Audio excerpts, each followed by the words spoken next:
Okay, so we got decisiveness, belief, commitment, setting goals, right? So number 5 is make a plan.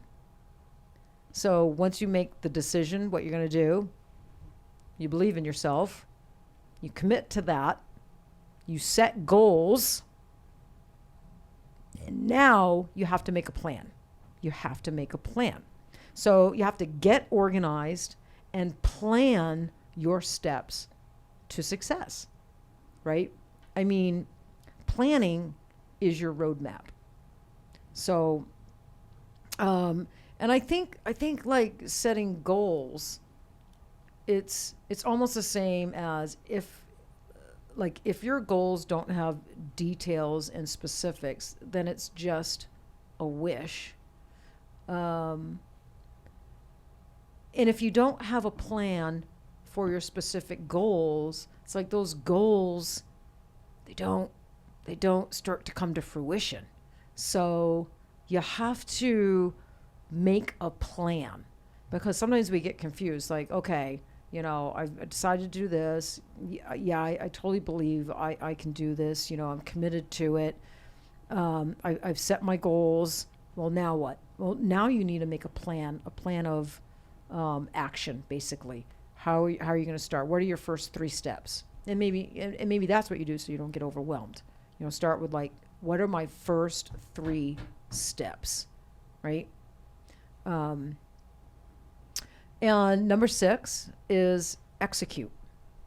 Once you write, and it's good to write out your plan. Don't keep this like in your head. Get a notebook, get some keeper, and or whatever you like, like a Word doc or however you like to write.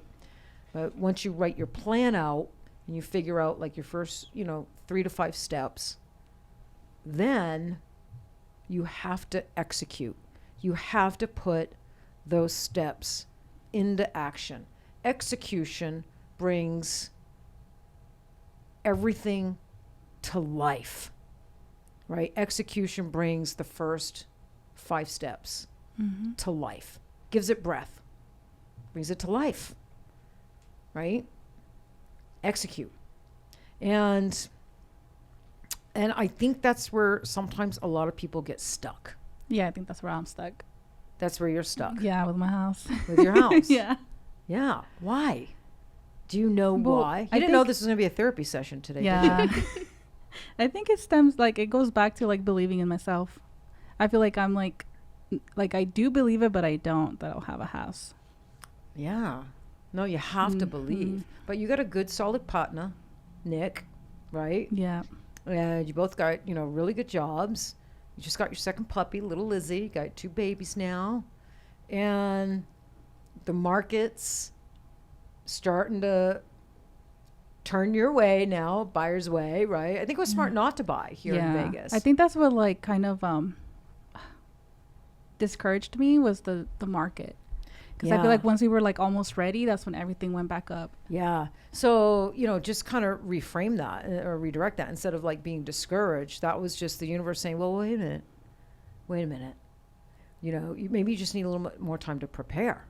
Yeah. Maybe you need a little bit more money socked away. Maybe you needed, this, that, and the other. Maybe you had a few things that weren't quite in order that were going to best prepare you to buy your first home, So, I mean, that's like a positive outlook instead of getting like discouraged. Like maybe the market changed just for you, Olivia. Right? Just for you. Yeah. But how good does that feel? That feels good, actually. It feels good, right? It feels good. And it's not a setback. It's nothing to be discouraged by. It just gave you more time, like I said, to be prepared to be a homeowner, because being a homeowner, is no joke. It's a lot of responsibility. I don't think people realize.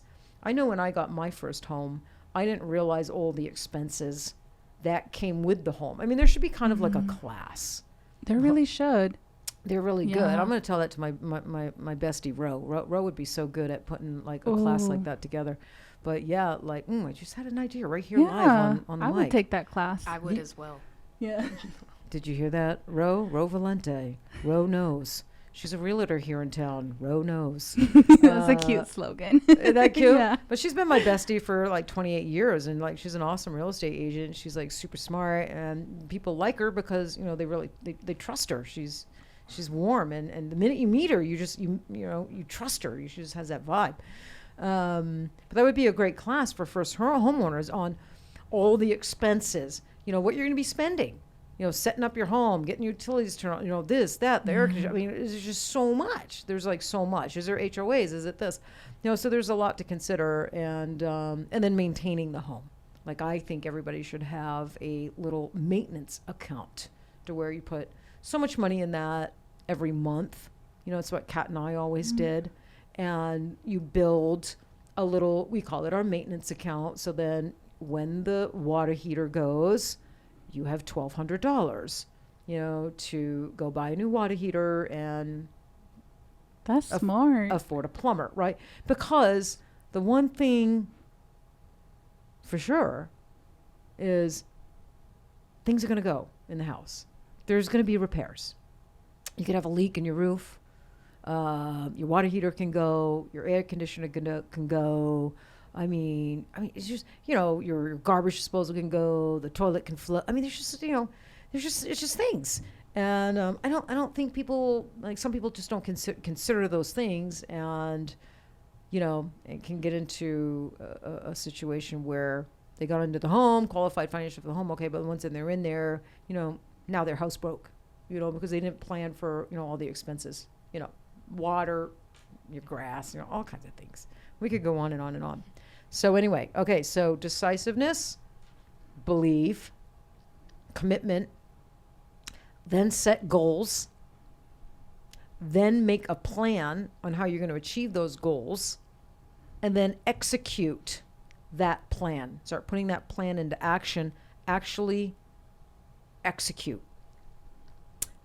Next is persistency. Now, Kat wanted to keep... she wanted to keep correcting me and have it be persistence, which it could be. But last night she was like, persistency is not a word. And I'm like, no, and I think it is. It's a word. Persistency is not a word. So of course I Google it, and it is a word. So I was like, I don't think you would have said it if you didn't Google it yeah. first. But I guess it could be, number 7. Number 6. We could have listed it as persistence. I chose persistency. So persistency is go get it, keep working for it, don't take no for an answer, whatever it takes, within reason. Right? You have to have morals. Yeah, you gotta have morals. Don't break the law, but break rules. Sometimes you gotta break rules, man. Sometimes it's the rules we even place upon ourselves. The rules that family and friends place on us, or, our life partners, or society. I don't mean like lawful rules. Yeah. Don't want to end up in jail.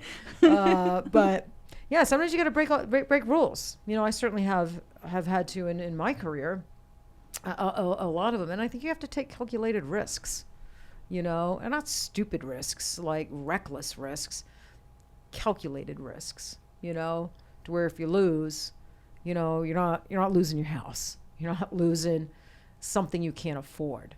Do you know what I mean? I have always taken risks my entire career, and I broke all the chains either I placed on myself or other people placed on me. And and once you do that, once you free yourself from that stuff, man, you're a dangerous person. What you're capable of is like, wow, right? It's like super cool. So persistency again, keep working for it. Don't give up. Don't take no for an answer. You get rejected. Well, reframe that. Not rejection, redirection. We were just talking about that, right? Mm-hmm. And I can't stress enough, don't take no for an answer. I get no all the time. Even now in my career, I get no. And I find a way around it, or I find a new direction. I find a new path. Like when you resonate with something, when something feels really exciting to you, it jaws up that excitement in your body for a reason. When you feel that excitement in your body, it's worth looking into, right? When you resonate with something, with an idea, it's definitely worth looking into. You should look into that. Don't ignore that. So persistency or persistence, whichever you prefer.